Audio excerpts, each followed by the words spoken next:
Ladies and gentlemen, hit subscribe to this channel right now.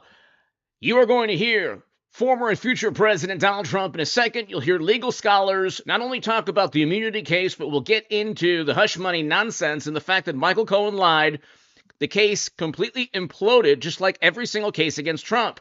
He is innocent of everything, while they actually did commit almost certainly bribery and graft schemes with a specific laptop that 50 Intel officials came out of nowhere to hide 4 years ago. So the truth about them actually would lead to legitimate criminal prosecution. The reality is that they can't get Trump because he didn't commit a crime. We know that from Michael Cohen's testimony. We know that from the fact that immunity is going to be given, constitutional presidential immunity. The United States Constitution protected Donald Trump, thank God, and every president. We'll get to that in a second. This is a Vox article, the Republican Party's man inside the Supreme Court. This is an admission of everything that I've predicted. They're going to give him partial presidential immunity. He is protected. He performed a speech, and that is protected under the Constitution. He did not try to foment a rebellion. Even the Federal Bureau of Investigation, according to the Associated Press and others, found no evidence, according to the Daily Beast, found no evidence of a concerted effort to rebel against the country. But hit subscribe to this channel. We'll get to Samuel Alito and a brilliant argument that he expressed during the oral arguments, which foreshadows a huge constitutional victory for Trump. I have been telling you, ladies and gentlemen, not one of these cases is going to lead to Trump even a second, even a millisecond, a nanosecond in prison. They might convict him, but that would make his poll numbers skyrocket, because people know that he didn't do anything wrong. It was not a campaign finance issue. We know this because the FEC fined Clinton and the DNC. They did not fine Trump. But let's listen to Trump really quickly, and then we'll get to the hush money, and then we'll get to the constitutional victory that Trump just got. Mr. Trump, you want to create a unified right?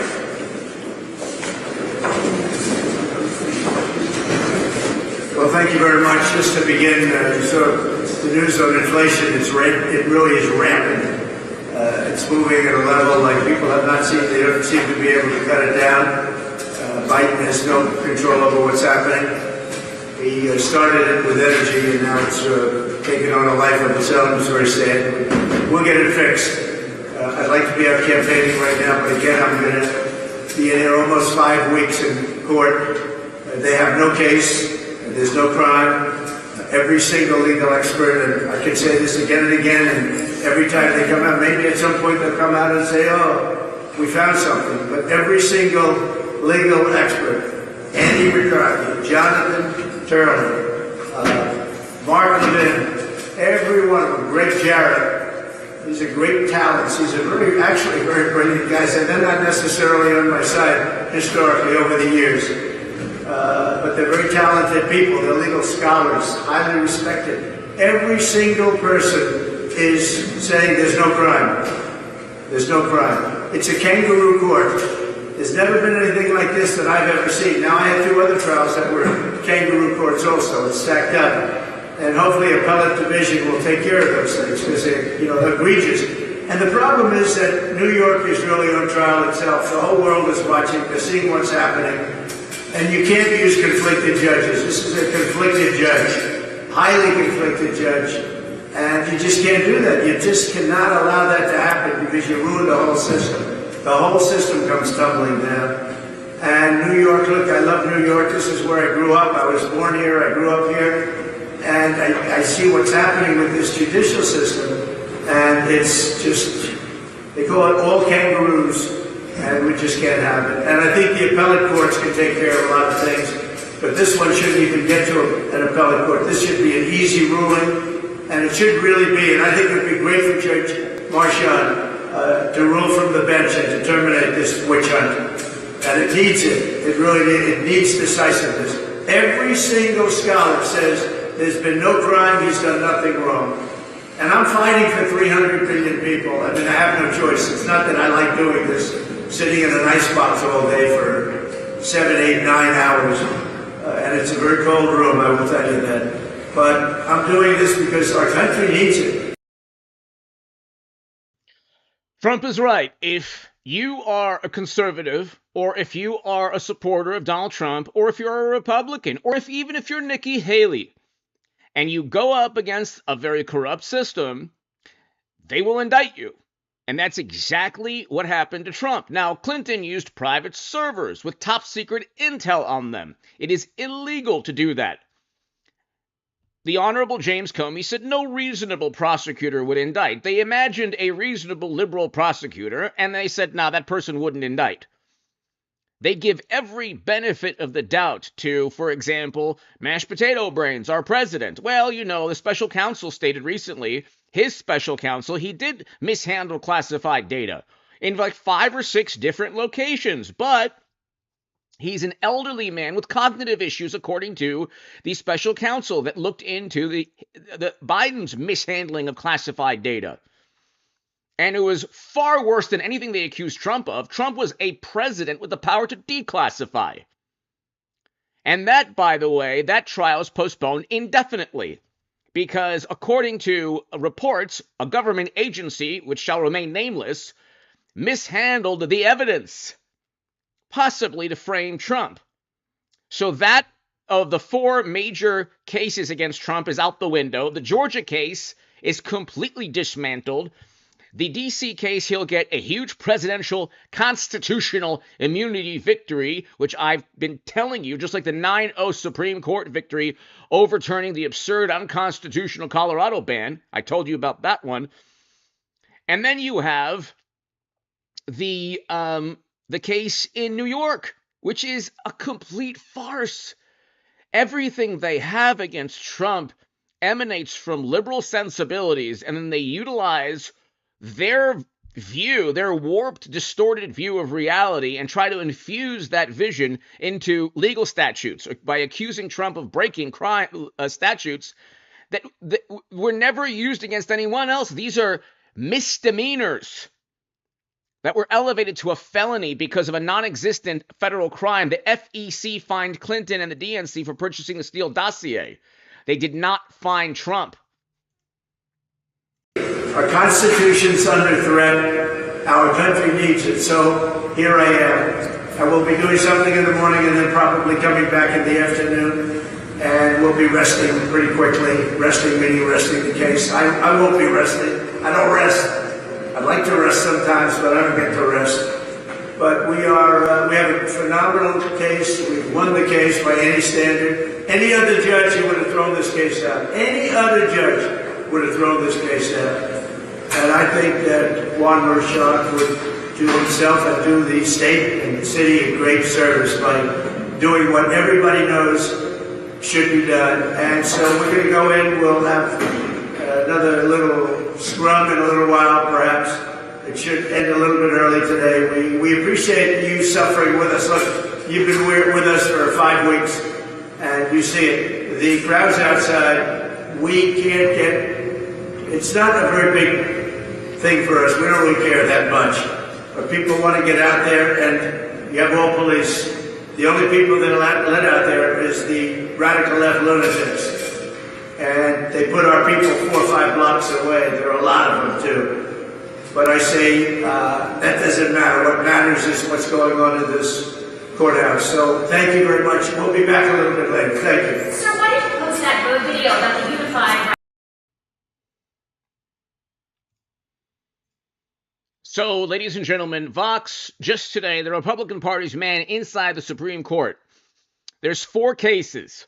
There's the D.C. case where they accuse him of trying to defraud the U.S., which is absurd, where he's going to get presidential immunity, a huge constitutional victory. He's allowed to speak to allies and Republicans in Georgia and other states. He's allowed to contest results legally. He's allowed to perform a speech where he says go peacefully. He did not tell people to commit crimes.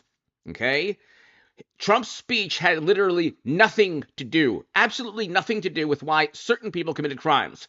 And those crimes, by the way, When you compare them to billions and billions in property damage all throughout the summer from left-leaning demonstrators, and I do agree with why people peacefully demonstrated, you can just compare billions of dollars. Not one traditional Republican or never Trump Republican or Democrat cared about the billions in dollars in property damage. The unrest in late May of that year next to the White House, the federal buildings under siege in Portland and throughout the country by left-leaning demonstrators, and nobody called it a rebellion. That's why Trump is going to win in a landslide. The hypocrisy is unbelievable, and everyone can see it. Democrats, Pelosi the other day was debating the Mumford & Sons, amazing musical artist. She couldn't even admit that 2016 Trump won fair and square. But then, of course, it's an abomination when Trump says he lost through shady means. So the hypocrisy is unbelievable. They don't accept 2016. 2016 there was no influence from bots. You can't even explain how many votes would be altered by a bot on Twitter, okay, or Facebook. Nobody cared about that. They cheated Bernie Sanders in a primary. This was a complete hoax, farce, theatrical performance. They lied to their own voters.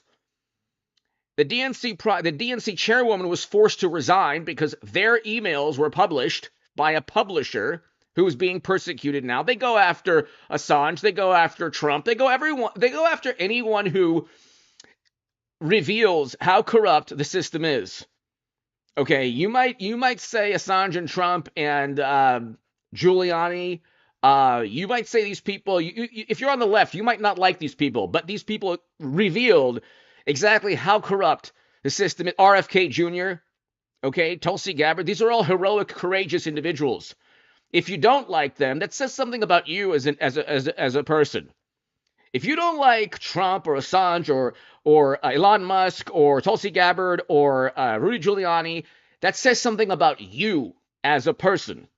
Okay, we'll just leave it at that. But let's go ahead. Michael Cohen's lawyer.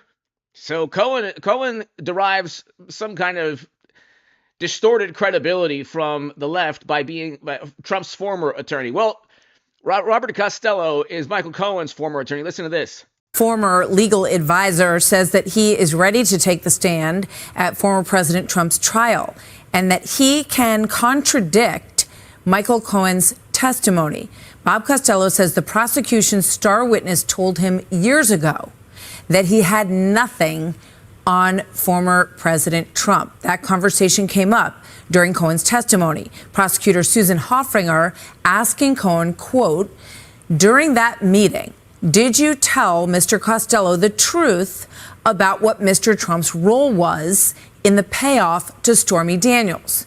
Cohen testified on the stand under oath, no. Hoffringer, why not? Cohen, first, I wasn't sure that I was going to hire him. There was something really sketchy and wrong about him. He came with a retainer agreement, and I said, I'm not going to pay that right now. I'm still speaking to other lawyers. So I certainly wasn't going to expose anything to someone I didn't know, and two, I was having trouble connecting with. Bob Costello joins me now. Bob, welcome back to the program. Good to Michael Cohen is also under oath by Congressman Greg Steube in 2018. In cross-examination in front of Congress, Congressman Steube of Florida stated, do you have any recordings, emails, text messages proving that Trump reimbursed you for anything? No. The answer was he didn't have any recording that showed that Trump reimbursed him for the Stormy payment, which, by the way, was from Michael Cohen's own money, through a corporation, where Michael Cohen's own lawyer at the time on CNN stated that Trump was only a third-party beneficiary and had nothing to do with it. And so then we find out yesterday, even before this interview, that Michael Cohen stole $30,000 from Trump. I talked about that yesterday. He's the least credible witness in the history of, in legal history. But anyway, let's continue. To see you. So that's your word against his on the stand the other day. What do you say to the fact that he says that he was not being truthful with you in that conversation? Well, first of all, it's not my word against his. I was there with my law partner. Second of all, virtually everything that Michael Cohen has said, and I read his testimony, at least the part that relates to me, is a lie. And I have documents to prove it. He claims that right there in the clip that you just put on the screen that we brought a retainer agreement. Totally untrue. He didn't see a retainer agreement for at least 6 or 7 days after that. And we have emails that corroborate that. Michael Cohen lies from the beginning to the end. Now, the important part was he asked to meet with us right after his home and his law office were searched pursuant to a search warrant. He called you, just to be clear. He reached out to you. Right. Yeah. No, initially, my law partner, who knew him for 10 years, when he heard about the search warrants, he sent him a note saying, gee, I'm sorry to hear that you're having so much trouble. He said, I have a guy in my office, a partner of mine, who was deputy chief of the criminal division of that same office. If you ever want to pick his brain, just let me know. Cohen responded immediately, I'd like to meet with you guys. Can you come up here, meaning to the Regency Hotel, because all the reporters are following me and I can't leave my apartment without a slew of reporters.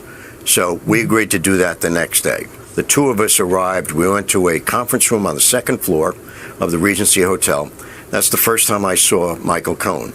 He looked like he hadn't slept in days. He was pacing back and forth from left to right on the other side of the conference table like a caged animal at the zoo.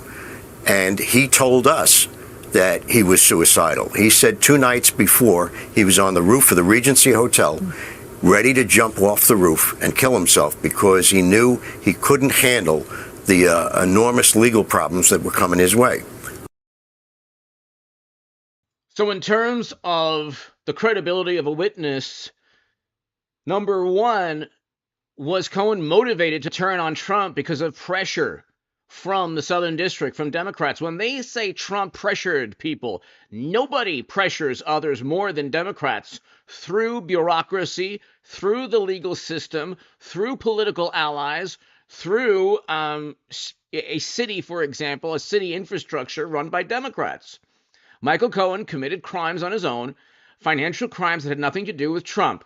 He defrauded banks. He didn't pay about $4 million, or he withheld $4 million from the IRS. You withhold $1 million from the IRS, it's a big deal. He withheld $4 million, $4 million, in addition to lying to banks allegedly about other issues.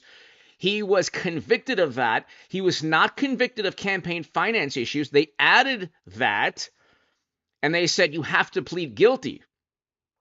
And they stated, very likely, it's been reported that they stated, if you don't plead guilty to all of this and turn on Trump, then you're going to get a lot more time in prison. Maybe 10, 15, 20, or who knows. This is why he turned on Trump.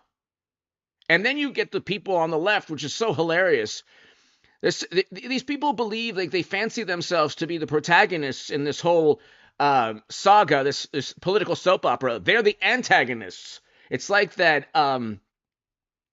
British skit. Are we the bad people? Yeah, you are the baddies. And so, yeah, the people who are on the wrong side of history continue to claim they're on the right side of history. These are wonderful, morally superior, highly educated liberal Democrats who are allowing the country to descend into madness, had the most epic biblical temper tantrum of all time, and then they complain about Trump polarizing the country. They didn't accept Trump, not even for a second. I can't even repeat to you on YouTube what Madonna said the day of his inaugural, what she wanted to do to the White House. And that's just, I mean, every single time there's something they don't like, there are these fabricated, orchestrated, the opposite of spontaneous demonstrations to try to show the world that there's so much public support. If they didn't have Kimmel, Colbert, Saturday Night Live, all of late night, all of Hollywood, the Washington Post, the New York Times, MSNBC, CNN, 24/7 propping up Biden and the Democratic Party. Trump would have run away with it the other 4 years ago, but he'll run away with it this year anyway. But they have every conceivable advantage. And then they go after Trump when they committed crimes. Biden did commit crimes. So did Clinton. So did Hunter, almost certainly. But they shield Democrats, top Democrats, from crimes. They go after Trump under these absurd statutes that they just, try to get to cobble together, and it doesn't work. And listen to this. Now, when you have a guy who's that manic, and he was manic that day, marching back and forth, and he's asking you to provide him with the escape route, that's what he called it. How do I get out of this? What's the escape route? And actually, if you look at the memos that I did about that meeting, you'll find out that I told Michael Cohen that the easiest way to solve all of his legal problems was he clearly wasn't the target of the Southern District's investigation. Donald Trump was. I said, therefore, if you have truthful information about Donald Trump that implicates him in anything, I can have your problem solved by the end of the week. Yeah. Let me ask you, but it has to be truthful. Yeah. Now, you also testified before the grand jury, and we reported on this. If you have truthful information, if Michael Cohen had truthful information, they could have indicted Trump in 2018. And they do away with all the Justice Department protocol, because protocol says you don't go in a year like 24 and indict the Democrats' political rival. That went out the window. And you had legal scope. You can indict a president, even a sitting president, if they committed a crime. Okay, that would have happened with Nixon. Okay, which actually burglary is a crime. Nothing Trump did, I repeat, literally nothing he did was a crime. That's why they can't imprison this man. None of these cases, all of these cases are imploding and being dismantled before our very eyes. Conversely, if you did prosecute Biden or Hunter or Clinton, you could easily prove criminal wrongdoing. There's a laptop, there's servers, there's top secret intel in a garage, or classified data at a university in a garage at his home. These are all crimes. Literally nothing Trump did was a crime. Nothing. That's why all of those cases are imploding. That's why they say, oh, by the way, when they did take evidence from Mar-a-Lago, the evidence is now tainted. Gee, I wonder why. Yesterday, and you said that, Bragg and his folks were not interested in the exculpatory information that you had. It appears that they really wanted to keep Michael Cohen sort of in a zone where they felt like he was their star witness, and you were potentially damaging that for them. So they wanted nothing to do with the information that you had. Do you think that you will be called by the defense to testify on Monday? Have you had any communication with Trump's defense? Well, let me put it to you this way. First of all, as I understand it, on Monday, they're still continuing the cross-examination of Michael Cohen. Yep. After he finishes that cross-examination, then the district attorney's office will get a chance to inquire again, redirect. I don't know how long that's going to take. And then after that, I'm sure they're going to make motions to dismiss this case. Frankly, the judge should dismiss the case, but I suspect that he will not. So I don't think anything is going to happen on Monday. My best guess is if they decide to put on a case, they will call me if they decide to do that. But I think that might be Tuesday or Wednesday if that happens. Do you think the choice of whether to do that is totally up to them, exactly. not me. If Trump is convicted, Democrats will say, oh my God, you're going to vote for a convicted felon. Everyone will laugh. His poll numbers will go up because the average American understands if a person actually did commit a crime, and if legal warfare is being leveled against an individual, they can differentiate between somebody who's actually a criminal and somebody who's the victim of persecution. Okay? Now, if a Democrat, for example, somebody in the current administration, eventually gets indicted and imprisoned, that would be different because they actually did commit crimes. Democrats cannot even fathom. Like, I support Trump 100%. If he committed a crime, I would say he committed a crime. If he had servers with top secret intel on them, if Donald Trump had Eric Trump or Donald Trump Jr. with a laptop with emails asking for their influence, with them being on the board of directors of a shady energy company in a country that's invaded while Trump is in office, then I would say, yeah, he probably committed crimes, probably graft and bribery. But if you flip the script, and if Trump did what Democrats did, he would already be in prison. If Democrats did what Trump did, which is hilarious because it's like they pretty much did a lot of what Trump did, and even more so, they would never in a million years receive the treatment that they're giving Trump from the Republican Party. Exactly. And do you think they need you based on the cross-examination that Blanche has done and what we'll see continuing on Monday? Or do you think he's been effective enough? Well, that's the phrase, effective enough. You never know whether he was effective enough until you have a jury verdict. That's right. So my view is if you have additional damaging information, you should bring it forward. So it sounds like you would like to testify. Is that fair to say? I don't know that like is the right word. He did testify, and it was pretty awesome. The whole reason I got into this was that Michael Cohen still stupidly attempted to cooperate by lying about Rudy Giuliani and myself, accusing us of a crime, of dangling a pardon in front of him in order to keep him quiet. It was quite the opposite. I actually was encouraging him to cooperate if he had, and only if he had, truthful information about Donald Trump. And I don't think he had truthful information, because when you're suicidal, as I said to him that day, I said, Michael, think about it this way. Isn't it easier to cooperate against Donald Trump than it is to kill yourself? That he did this on his own. Frankly, he didn't tell us this, but it's clear afterwards, to curry favor with Trump, because he had been left behind in New York when all of the rest of Trump's inner circle went to Washington, D.C. Michael Cohen was the only guy left behind. He was trying to find a way to ingratiate himself. That's what he was doing. Clearly a very desperate moment for him in a lot of ways. And Robert Costello, it's always good to see you.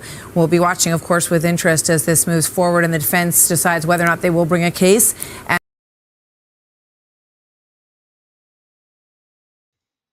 So Michael Cohen didn't want 5, 6, 7, 8, 9, 10. Very likely, almost certainly, Cohen didn't want 10, 15 more years added on to a prison sentence.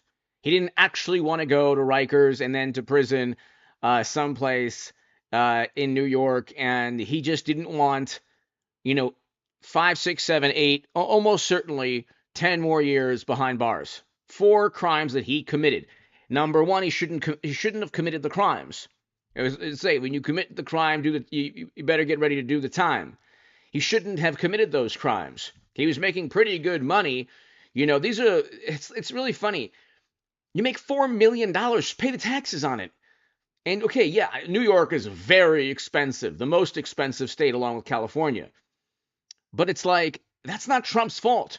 So now you've sold your soul to the Democratic Party, and you might still, this is what Michael Cohen did. He might actually get all the years in prison that he thought he'd save by turning on Trump, because he lied so many times. He committed perjury, according to reports, numerous times. So, how many years in prison for multiple, possibly 2 or 3 or 4 different moments where he perjured himself? I don't know. You might let's put it this way. You saw this with Michael Avenatti, and I kind of feel bad for Michael Avenatti, but it's like, you see it now with Michael Cohen. You saw it with Alec Baldwin. You see it with all of these people who turn on Trump, or who are. You saw it with government officials who went after Trump. Okay, their dirty laundry and skeletons and closets were, revealed to everybody. The skeletons in their closet. That's what I mean. It's the interesting thing is there's like a Trump curse. If you try to ruin Trump, you yourself get ruined. And the reason is that Democrats are so utterly inept. They have so much political influence and power, but they don't know how to utilize it. So they're just so desperate to get the momentary public relations spin against Trump, and they don't realize that everything they do only helps Trump. Okay, it's just it's Trump derangement. But let's go ahead really quickly. Greg Jarrett, and then we'll get to Samuel Alito. This is going to be the biggest victory, ladies and gentlemen, very soon. The most important presidential constitutional victory in modern times.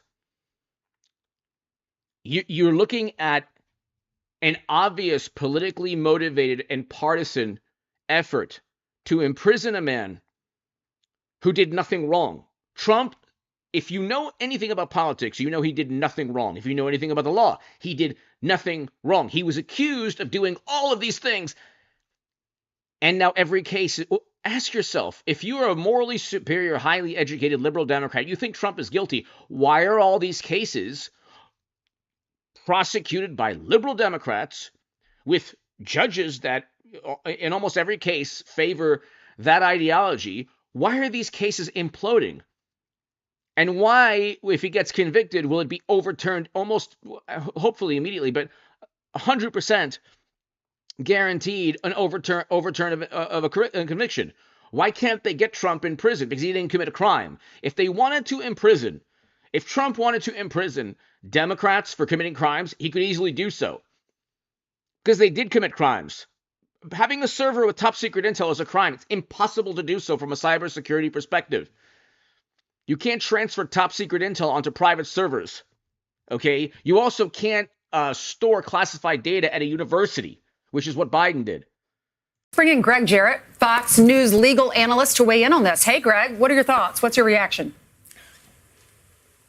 Well, presidents already have immunity from civil lawsuits as long as their actions fall within the outer perimeter of official duties. That was a decision by the High Court 4 decades ago, and it's quite possible, I think, that the justices will extend that civil immunity protection to criminal prosecutions because the exact same reasoning applies. If there was no immunity, the chilling effect on presidential decision makings would trigger paralysis. America would be ruled by a committee of lawyers. So if the Supreme Court does grant, let's call it immunity with conditions, then they'd have to remand Trump's case back to the trial court to decide whether those conditions have been met. Another possibility here is the second that the Supreme Court brings it back to lower courts, Trump has won a giant constitutional victory because the indictment has to be rewritten. Okay, they tried to accuse Trump of everything under the sun, when in reality he didn't commit a crime. And so he didn't defraud the United States government or its people. On the flip side, you have Democrats who did defraud people. Trump was never a Kremlin operative, yet Democrats still push that lie. They've lied. When you hear like Trump lies so much, nobody has lied more than Democrats and media the past 8 years since he won. High Court will say, well, there should be some immunity for presidents. We'll give you a little bit of guidance, but we're sending it to the lower court to figure it out. The Supreme Court has done that in numerous cases. But either way, the process will be time-consuming, briefs, court hearings, a further appeal. So it would seem impossible that a trial could take place before the election. Couple of things, Greg. So they'll hear the arguments, but they're also setting up precedent for the future. And we know that there is some immunity, as you mentioned, but will they get into specific arguments about Donald Trump in particular, January 6th, what he said, documents back to Mar-a-Lago took while he was still president technically? Or will this be a general talk about what is too far? If, for example, a president does an Aaron Burr and shoots Alexander Hamilton, had he not been vice president, that will never, you'll never be immune from that. That's extreme behavior. Yeah, I suspect that they will not get into the Trump case because the Supreme Court, when they took this case, framed the question very broadly whether presidents should enjoy some form of immunity. So, I tend to think they don't want to get into the nitty gritty of the Trump case itself, even though that's the reason it was brought to the high court. All right. When you lawyers often talk about the outer perimeter of presidential action, official duties, what is it? Where is the line of the outer perimeter? Well, it's very subjective. The fact is this arose back, I believe it was 1982. Nixon had already left office, but he'd been sued by a guy by the name of Fitzgerald. And the Supreme Court eventually took the case. And they said, look, there's got to be some protection for presidents. Otherwise, they won't be able to do their job. They'll be defending themselves in a myriad of civil lawsuits over every decision they make that affects any individual. As I said, that's why the Colorado Supreme Court was overturned unanimously by even the liberal justices. And by the way, you don't get Fox writing an article about the woman inside the Supreme Court, the Democratic Party's women inside the Supreme Court. You will never get Vox or any liberal publication to talk about the partisan or left-leaning or liberal viewpoints of Justices Kagan, Sotomayor, and Jackson. They would never do that. But of course, the Republican man on the inside, he's not an individual who looks at the Constitution from an objective viewpoint that happens to be conservative. He's the man on the inside, the Republican spy in the Supreme Court. Okay, whereas liberal Democrats would never view liberal justices as their people on the court for the Democratic Party.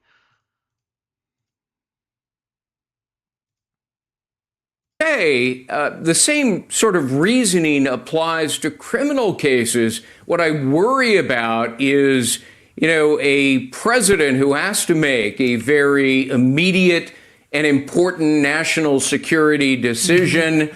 Let's say take out a terrorist leader. That could be described as murder. Should a president be charged then with murder when he leaves office over something like that, when he's protecting America's national security interests? I don't think anybody would say so. Probably there's got to be some immunity here. Probably the best example of that, of course, is when President Obama used a drone to take out a 16-year-old American citizen in Yemen. Basically, what we're talking about here is the one branch of the government either limiting or basically eliminating another branch of government. Yeah, I wouldn't call it eliminating, but defining restrictions about what you can and cannot do in terms of bringing a criminal action.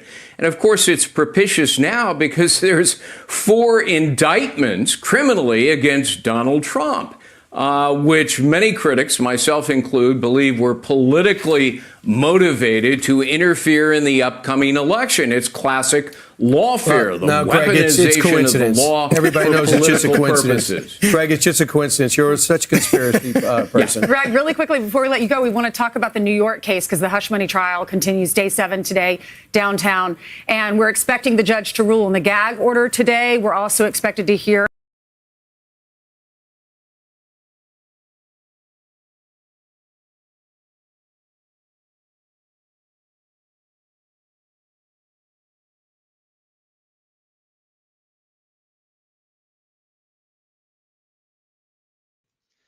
So he doesn't need complete constitutional immunity. He needs partial constitutional immunity. If they just say his speech is protected, and speeches are protected. Under First Amendment laws, they're protected. Okay, he didn't tell anyone to commit any crime. He also is allowed to speak to his administration officials about legal ways to contest results. See, Democrats, they love to contest results, but they don't like when Trump contests results. Oh my God, it's terrible. Then democracy is at stake. But when they do everything possible, and there's a public service announcement by actors to get the Electoral College not to go for Trump, oh, that's good for democracy.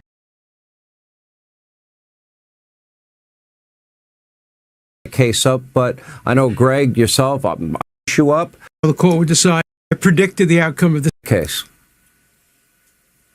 Well, as you know, I predicted the outcome of this case exactly, how the court would decide 9-0 using the fifth section of the 14th Amendment.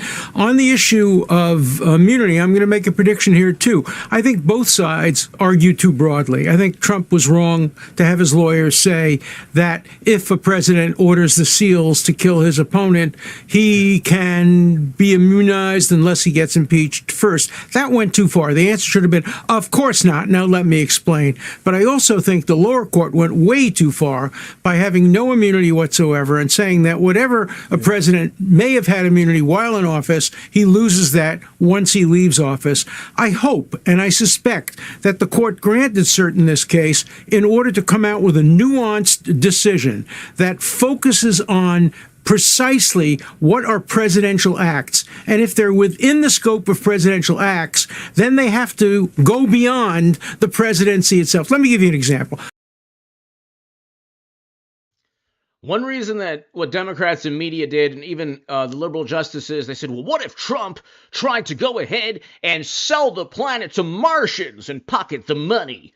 Well, then you'd have Martians, number one. You'd have a planet that's sold. Number two, to Martians, you'd have if Trump had secret servers like Clinton, you would have had Trump servers. If Trump was like Nixon and it was a burglary he was trying to cover up, you'd have a burglary. You don't have anything that Trump actually is connected to. They say, oh, well, the crimes of January has nothing to do with Trump. He didn't tell anyone to do anything. He wasn't even there. He didn't know anyone who committed the crimes. He didn't foment or. That's why they don't bring that up anymore. The Supreme Court, in a unanimous victory, backed Trump.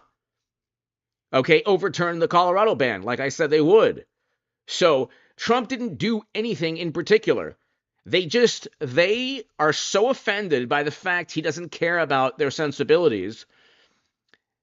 For example, the hush money payment. That was not a campaign finance violation. We know that because the FEC fined Clinton and the DNC for purchasing the Steele dossier.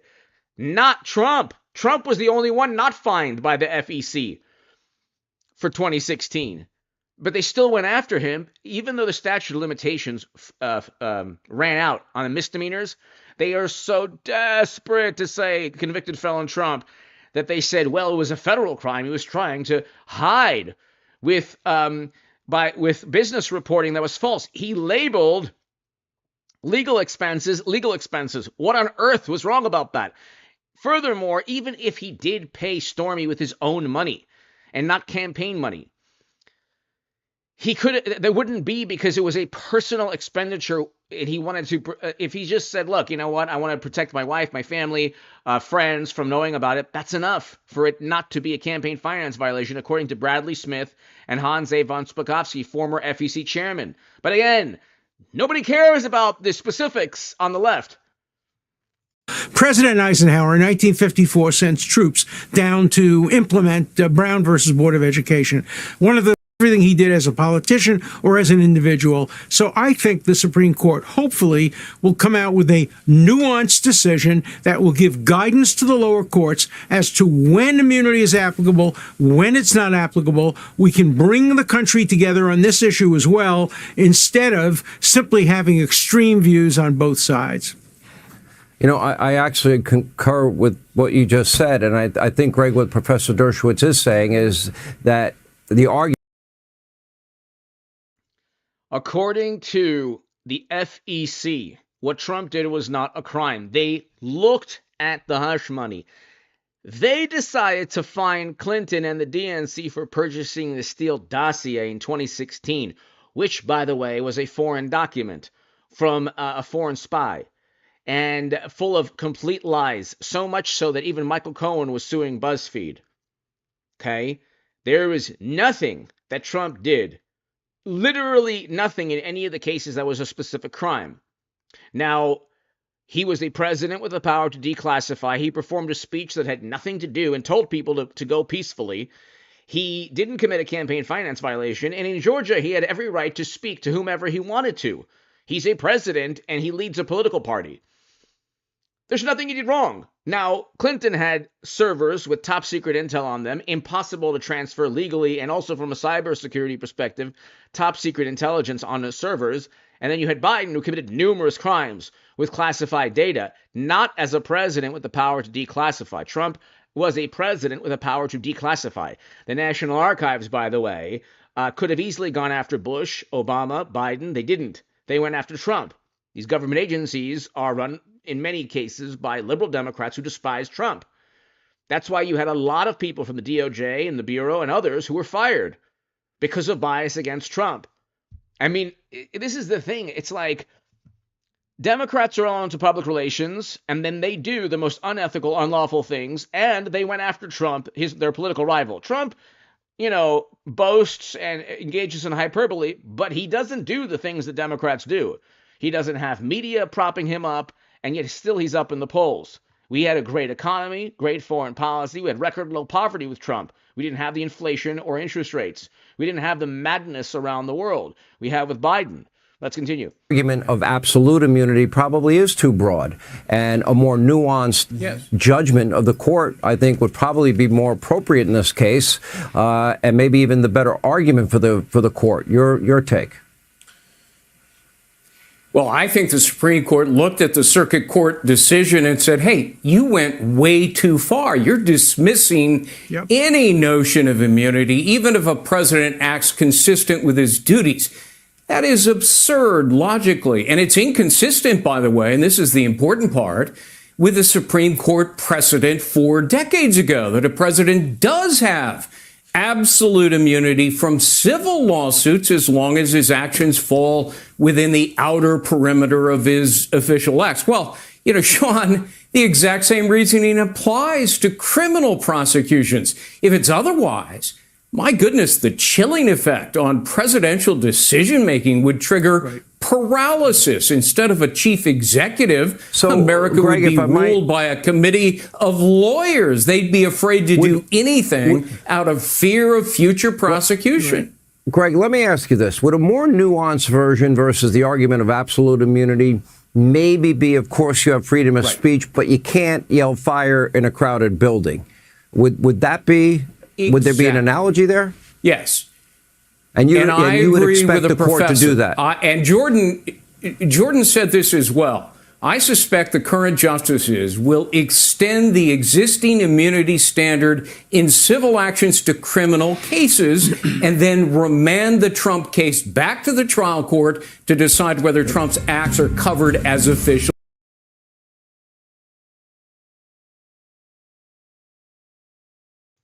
So, ladies and gentlemen, there you have it. There you have it. You have a huge victory on the horizon. A huge, huge victory on the horizon.